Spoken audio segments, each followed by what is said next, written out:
सुप्रभात बच्चों। आज कक्षा 9 के विद्यार्थियों के लिए हिंदी व्याकरण के अंतर्गत प्रकरण है विराम चिन्ह। बच्चों, जब हम सांस लेने के लिए या अपनी बात पर बल देने के लिए कहीं कहीं बीच बीच में रुकते हैं तो इसे विराम चिन्ह कहते हैं। इसके लिए कुछ चिन्ह निर्धारित किए गए हैं, आइए उनके बारे में हम जानते हैं।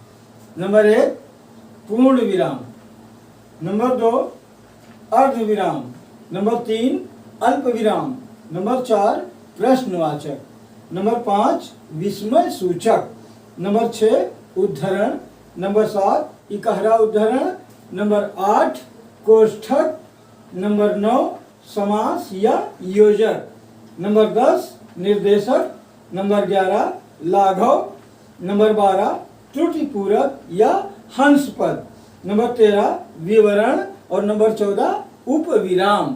तो आइए अब इसके बारे में विस्तार से जानते हैं। नंबर 1 पूर्ण विराम, इसका प्रयोग वाक्य के अंत में किया जाता है। जैसे मैं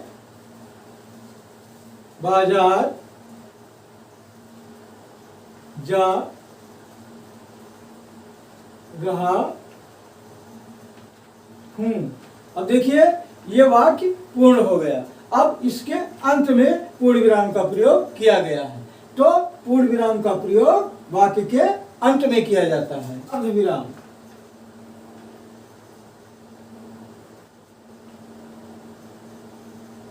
अर्ध विराम,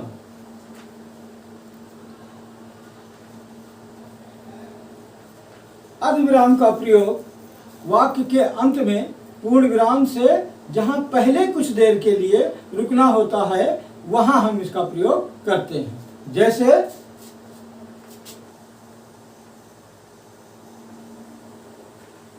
जो काम तुम ना कर सके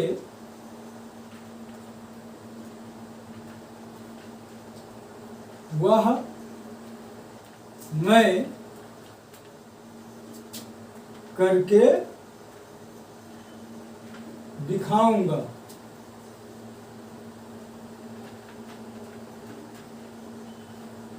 अब देखिए इस वाक्य में पूर्ण विराम से पहले थोड़ी देर के लिए मध्य में रुका गया है, तो इसे हम अर्ध विराम कहते हैं। अब यहाँ वाक्य पूर्ण हुआ लेकिन बीच में कुछ समय के लिए रुकना पड़ा, तो हम यहाँ अर्ध विराम का प्रयोग करेंगे। यह है अल्प विराम, जहां अर्ध विराम से भी कम समय के लिए रुका जाए वहां अल्प विराम का प्रयोग करते हैं। जैसे राम श्याम और मोहन पक्के मित्र हैं। अब देखिए इसमें राम के बाद कॉमा है, श्याम और मोहन पक्के मित्र हैं। तो यहाँ हम अर्ध विराम से भी कम समय के लिए रुके, इसलिए अल्प विराम का प्रयोग अर्ध विराम से भी कम समय के लिए किया जाता है। अगला नंबर है प्रश्नवाचक का। तो इसे तो सामान्यतः सभी लोग जानते हैं कि प्रश्नवाचक का चिन्ह प्रश्न पूछने के संदर्भ में किया जाता है। जैसे तुम कल सुबह कहाँ थे? अब देखिए इस प्रश्नवाचक चिन्ह का प्रयोग प्रश्न पूछने में किया गया है, इसलिए यह प्रश्नवाचक चिन्ह है। अब प्रश्न पूछा जाता है वहां इस चिन्ह का प्रयोग किया जाता है। अगला है विस्मय सूचक।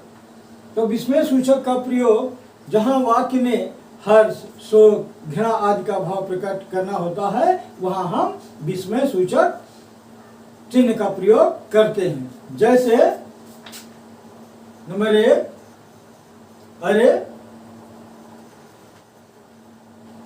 तुम कब आए?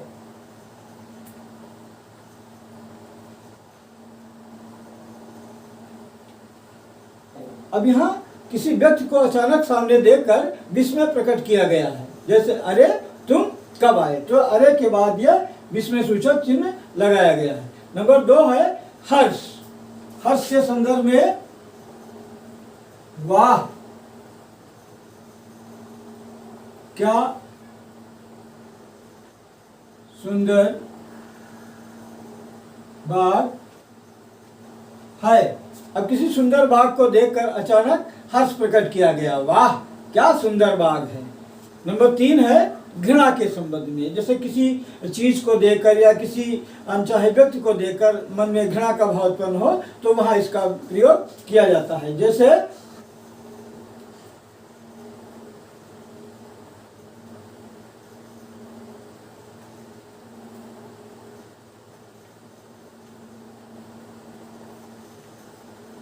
कि तुम कितने गंदे हो। अब यहाँ घृणा का भाव प्रकट होता है, इसलिए यहाँ भी विस्मय सूचक चिन्ह का प्रयोग किया गया है। उद्धरण चिन्ह। किसी कथन को ज्यों का त्यों दिखाने के लिए उद्धरण चिन्ह का प्रयोग किया जाता है। जैसे रानी ने कहा,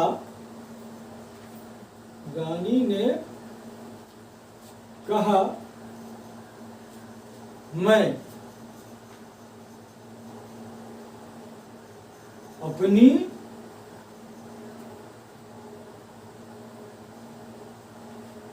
झांसी नहीं दूंगी। तो इसमें इस वाक्य में रानी ने कहा मैं अपनी झांसी नहीं दूंगी। अब इस कथन में रानी के कथन को ज्यों का त्यों दर्शाया गया है, इसलिए यहाँ उद्धरण चिन्ह का प्रयोग होगा। अगला है इकहरा उद्धरण। इसका प्रयोग वाक्य में आने वाली विशेष संज्ञाओं के लिए प्रयोग किया जाता है। जैसे रामधारी सिंह दिनकर। अब यहाँ देखिए यह विशेष संज्ञा पर बल देने के लिए प्रयोग किया गया है, इसलिए यहाँ इकहरा उद्धरण का प्रयोग किया जाएगा। इनका एक उपनाम दिनकर है, इसलिए इस विशेष बात को दर्शाने के लिए यहाँ इकहरे उद्धरण का चिन्ह प्रयोग किया गया है।